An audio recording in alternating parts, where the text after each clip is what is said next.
Hello everybody, it is I, the Conservative Coin Collector. Welcome back to my channel. I recently did a short on some famous coin engravers, and they're very important to history.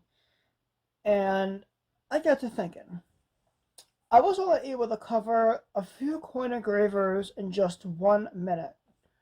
I might as well do a full-length video on some, and then even some more famous coin engravers that helped shape coin history. I'm definitely going to cover in depth more than just who I had in a short. I have a couple more I'm going to cover as well. And they made some pretty famous, beautiful coins that, again, they shaped history. One I'm going to cover is the engraver that is famous for putting Lincoln on the Cent. Who was that? I'll get to that right now. Make sure you like, comment, subscribe, and share. Hit the bell icon. Onto the video. Normally, this is where I would transition to my computer camera, but I want to try something different. What I'm going to do is I'm just going to keep the camera going, and I'm going to pop up pictures where I say a name or a coin or whatever. So the first person I'm going to cover is Victor David Brenner. Have you ever seen the initial on the cent VDB, the initials at the bottom? Well, VDB stands for Victor David Brenner.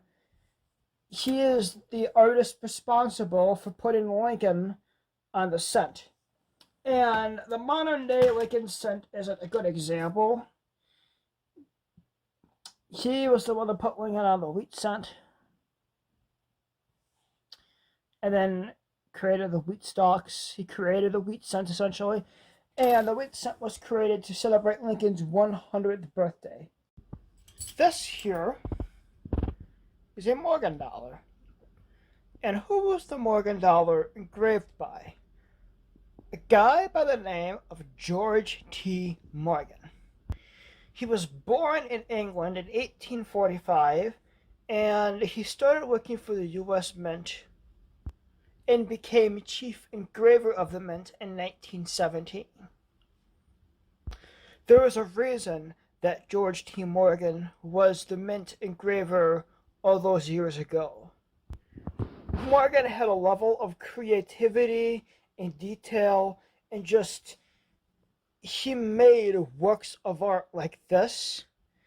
And the Morgan dollar, since it was first engraved in the 1870s, has been a favorite of not only me, but hundreds of numismatists and bullion collectors for the last 150 years.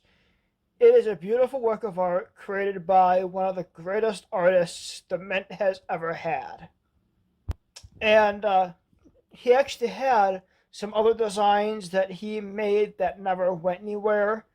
And he collabed with another guy I'm going to cover later, Charles E. Barber, to design the Columbian Expedition half dollar. The next guy I have on the list is the creator of the beautiful yet poorly designed Buffalo nickel. The guy who designed it was James Earl Fraser. And rather as an engraver, he was known as a sculptor. His nickel design ran from 1913 to 1938.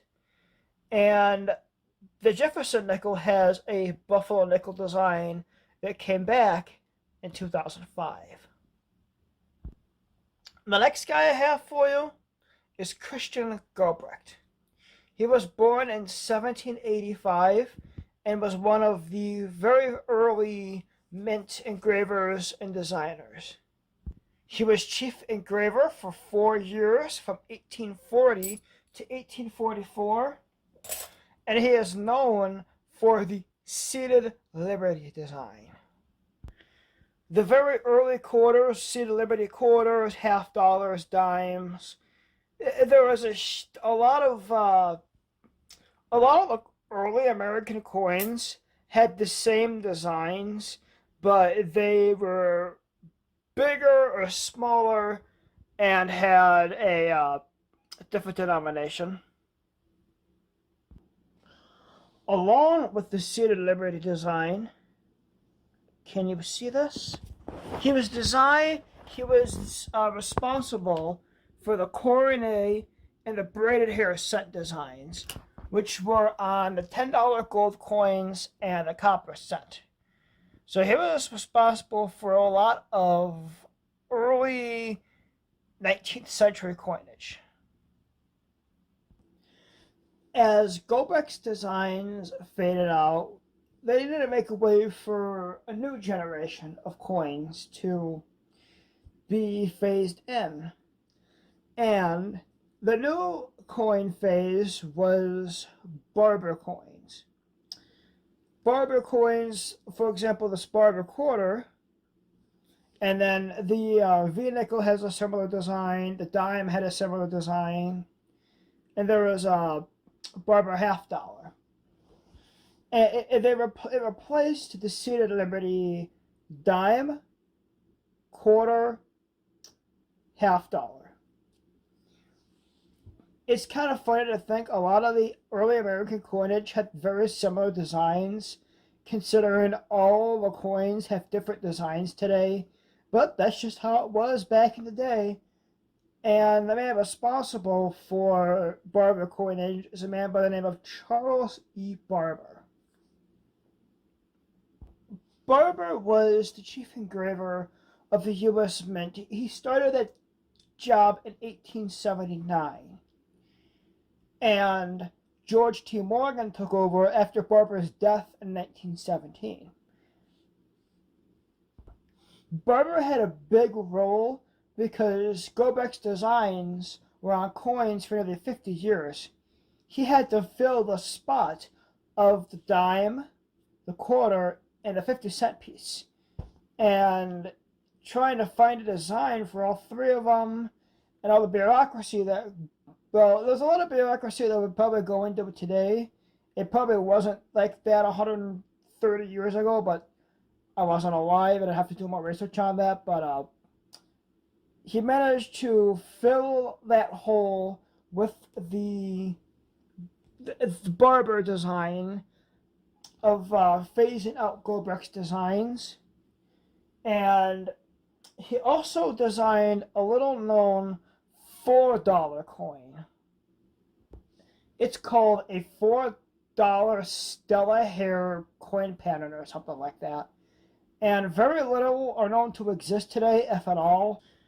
Perhaps he's not as widely known as the men that I've talked about, but Robert Scott is somebody who needs to be discussed.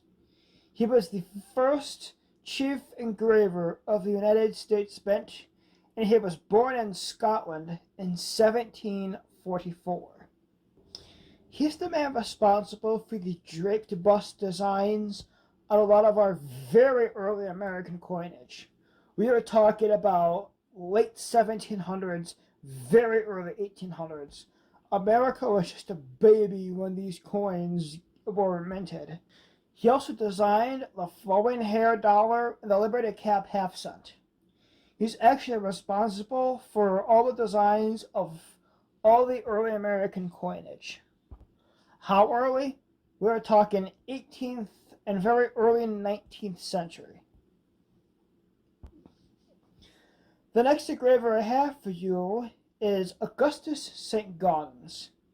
He is one of the most well-known engravers that the Mint ever had. He wasn't responsible for a lot of major coinage, but the coins that he is known for are the half eagle, the eagle, and the double eagle coins, which were $5, $10, and $20 solid gold, 90% gold coins.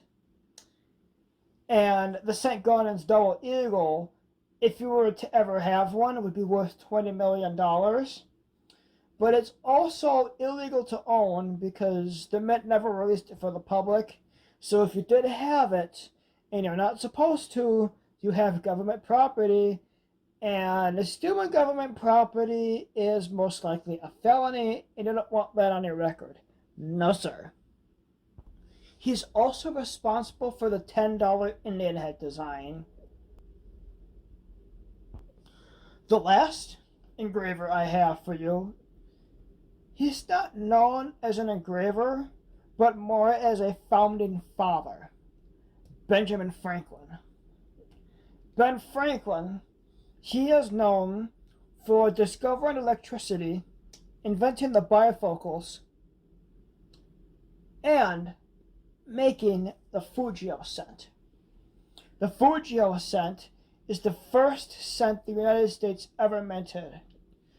And one of the things I like about it is its motto is mind your business, which is something our modern government needs to learn how to do more of, is mind their own business. Luckily, with the Trump administration, stuff is getting fixed, but that's beside the point. The Fugio scent made history, being the first scent ever being released, and the scent was pretty big, and still is pretty big in our way of coins. And the Trump administration announced they were going to abolish it this year, and they did, but it's not going away.